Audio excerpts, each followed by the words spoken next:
Hi, this is an instructional video on how to find the volume of a solid using the disk method. Now, finding the volume of a solid is kind of hard because it's rotated about the x-axis, and so you have to use your 3D imagination to kind of picture it. Alright, so the problem says that the region is bounded by f of x equals x squared, which is this line right here, and then the x-axis, which is this line right here, and x equals 2. Oh, sorry, I lied. The x-axis is actually this line, and x equals 2 is this line.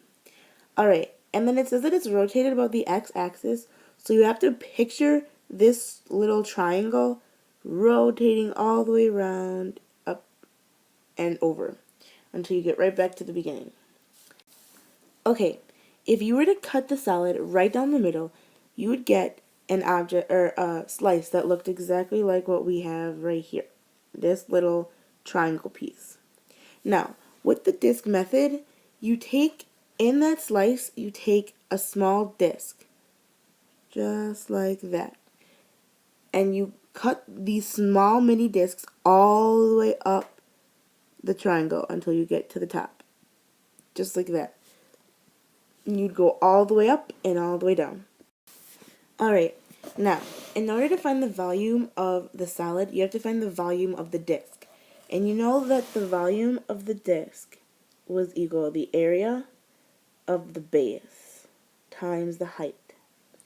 And you know the area of the base, which is the circle, is the area of the circle. So, the formula for the area of the circle is pi r squared. And r is obviously the radius. So it starts at the x-axis and goes all the way up or all the way down. Doesn't matter. But the thing is, as for each x value on the x-axis, the radius is different, as you can tell. So how do you know what the radius is? Well, if you look, all of the radius ends on a point on the graph of x squared. So we know that the radius is equal to x squared. So r equals x squared. And then you can just plug this right back in up here, and you get the area equals pi x squared squared. And you can simplify that and say 8 equals x to the 4th pi.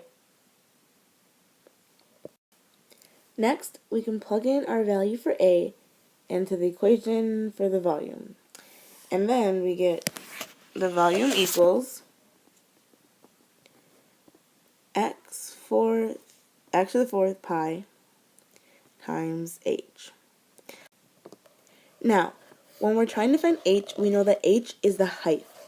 The height is the change from the initial x value to the final x value. So that is the change in h, which is the same thing as a derivative. So h equals dx. So if you just plug that in for h, then you get volume equals x to the 4th pi dx. Alright, next I will show you how to actually calculate the volume. Okay, now that you know how to solve the volume for an individual disk, we need to find the volume for all of the disks in this little cross section right here. And whenever you find the volume, you are finding the area times the height of this solid. And whenever you find the area underneath a curve, such as this one, you know we need to use the integral. So, the volume of the solid equals the integral of the volume times the derivative. It's kind of complicated and confusing, but it all makes sense in the end.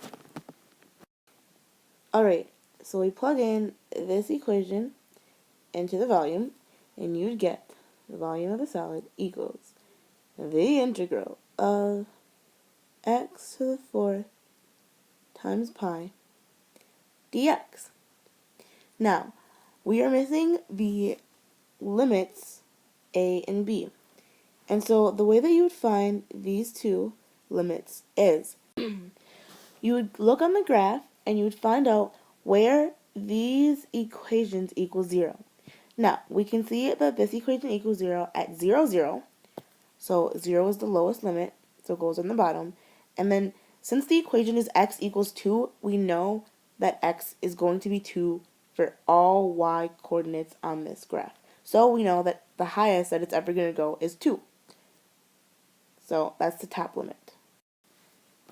And then we solve for the integral. Now, whenever we're solving integrals, or before we're solving integrals, we can take this pi and put it out before the integral because it's a constant and that's a rule of the integrals. So we can rewrite it as the volume of the solid equals pi times the integral of 0 to 2 x to the fourth dx. And that equals, if you put it into your calculator, it'll equal 32 pi over 5 or 20.106. Alright, that is how you find the volume of a solid using the disk method.